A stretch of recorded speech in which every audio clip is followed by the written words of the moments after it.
80 years after the battle ended, the army went back to Gettysburg. Something was still there, and it knew they had come. The war ended. The whispers didn't.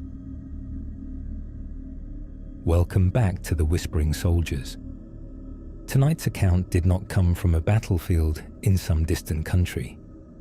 It came from a field in Pennsylvania, a field that millions of people have walked across in daylight, with cameras and guidebooks and children running ahead of them. By day, it is a memorial, a quiet place where the grass is cut and the cannons are polished, and the names of the dead are carved into clean white stone. By night, the people who work there will tell you something different. They will tell you that Gettysburg does not rest, that it is the most haunted piece of ground in the United States, and they have been saying this for over 150 years. What you are about to hear is not one of the famous ghost stories. It is not in the guidebooks. It happened in 1943, 80 years after the battle, when the United States Army came back to Gettysburg, not to remember it, to train on it.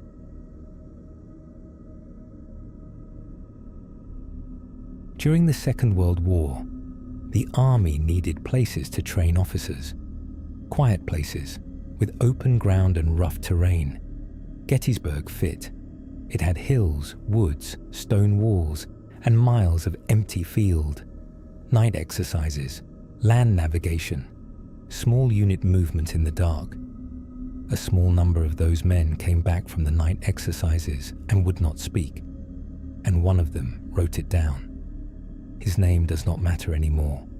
In his journal, he is simply a lieutenant, 26 years old, leading a training unit of 30 men. The journal sat in a family attic for decades. The Army had its own copy, a report filed by the unit's chaplain. That report was sealed. It was not declassified until 2009.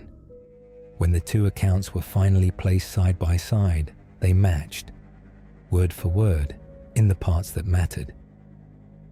This is what the lieutenant wrote.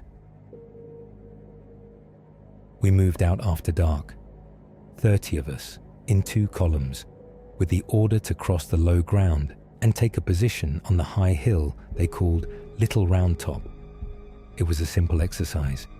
We had done it 3 times before in daylight. At night, with no moon, it was harder, but it was nothing we could not do. The fog came up off the wet ground as we walked, not thick at first, just a low grey blanket around our boots that climbed slowly until it reached our waists and then our chests. By the time we reached the base of the hill, I could see the head and shoulders of the man in front of me, and nothing below. It was quiet in the way that only an old battlefield is quiet. No insects, no wind. 30 men walking, and the only sound was our own breathing and the wet press of our boots in the grass. And then Private Hale, near the front, stopped and raised his hand. The signal to halt. We stopped, and in the silence, I heard what he had heard. Footsteps, many of them, coming toward us through the fog. My first thought was another unit, a second training group, crossing our path by mistake. It happened. I almost called out to them. I had the words in my mouth. Then the fog ahead of us thinned, the way fog does, in a slow curl, and I saw them. Men. A line of them, walking toward us across the low ground. Dozens. Their shapes came clear one at a time as the fog opened, and the first thing I understood, before anything else, was that their uniforms were wrong. Not army, not ours. They wore wool, short jackets, caps with the brims pulled low. Some carried long rifles with bayonets fixed. Some carried nothing at all. The cut of their clothes belonged to another century, and I knew it on sight, because every man who trains at Gettysburg learns the uniforms of the men who died there. They were dressed for the year 1863. I told myself it was a reenactment, a group of history men, out at night, foolish and trespassing. I raised my voice and I gave them a command. I told them to identify themselves. Not one of them looked at me. Not one of them slowed. They walked toward us at the same steady pace, in the same direction, as if they were marching to a place they had been marching to for a very long time. Between us and them stood an old stone wall, and above it, a wooden fence, the kind that crosses the whole battlefield, post and rail waist high, a solid thing. I have climbed 100 like it. A man cannot pass through it. He goes over, or he goes around. The line of men reached the fence, and they did not climb it. They did not go around it. They walked through it, through the wood and the stone, the way you would walk through a doorway. The rails did not move. The posts did not shake. The men simply passed through the solid fence as though it were the fog itself, and kept walking toward us without a sound. Behind me, I heard 30 men stop breathing at once. They were close now, close enough that I should have heard boots and breath and the rattle of equipment. I heard nothing. They moved like a film with the sound stripped out.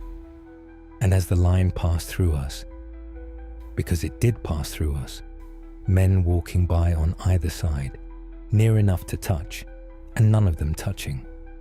One of them turned his head, and he looked at me. I have tried for the rest of my life to describe his face, and the difficulty is this: there was nothing wrong with it. That was the wrongness. I expected something monstrous, a skull, an empty socket, a horror. It was not that. It was the face of an ordinary young man, perhaps 19 years old, tired, with mud on his cheek. A face you would pass in any town and never remember. But his eyes found mine and held them, and in them I saw the one thing I was not prepared for. He looked like a man who had just understood something terrible about where he was, and about how long he had been there. He looked at me the way a man looks when he has realized he cannot wake up. And then he faced forward again and walked on into the fog with the others. And the fog closed behind them, and they were gone. We stood on that field for a long time. No one gave an order. No one spoke. 30 trained officers, and not one of us could make our voice work. Finally, I counted heads, the way you are taught to, and all 30 were there. We turned back. We did not finish the exercise. I have never, before or since, been so glad to walk away from a hill. In the morning, I did the thing an officer is supposed to do. I tried to make it small. I told myself it was fog, and tired eyes, and the weight of a place where so many men had died. I almost believed it. And then, one at a time, my men came to me, privately, each of them afraid he was the only one, and each of them described the same line of men, the same wrong uniforms, the same fence that did not stop them. 2 of them, without ever speaking to each other, described the young soldier who turned his head. They described his face the same way I would have, ordinary. And underneath the ordinary, something that had understood too much. Private Hale was the first to request transfer. Hale, the same man who had raised his hand in the fog to halt us, the first of us to hear the footsteps coming. He filed the paperwork that morning. He gave no reason on the form. There was no reason you could write on a form. The army granted it. 2 more followed before the week was out. The chaplain came to see me before he filed his report. He was an older man, and he was not frightened, which frightened me more than anything else that night. He had heard accounts like ours before, he said, from other units, from men who had trained on the same field on other nights. He had been collecting them quietly for 2 years. I asked him what he believed. He thought about it for a long while, and then he told me the thing I have carried ever since. He said, "Those men are not lost. They know exactly where they are. That is the horror of it." He said the field does not let them finish. They march to the wall and through it, the way they did on the day they died, toward the place they were trying to reach when it ended, and they will keep marching toward it, forever, because for them, it has not ended at all. He filed his report. The army sealed it. They stopped the night exercises on that part of the field not long after. No reason was given. No reason ever is. I left the army when the war was over. I married. I grew old. I have told this to no one until now, but I will tell you the one thing that has never let me sleep. It is not the fence. It is not the silence. It is the face of that young man and the look in his eyes when he turned to me, because I have come to believe he was not warning me. I do not think he wanted to be saved. I think he turned his head to see whether we were marching with him yet.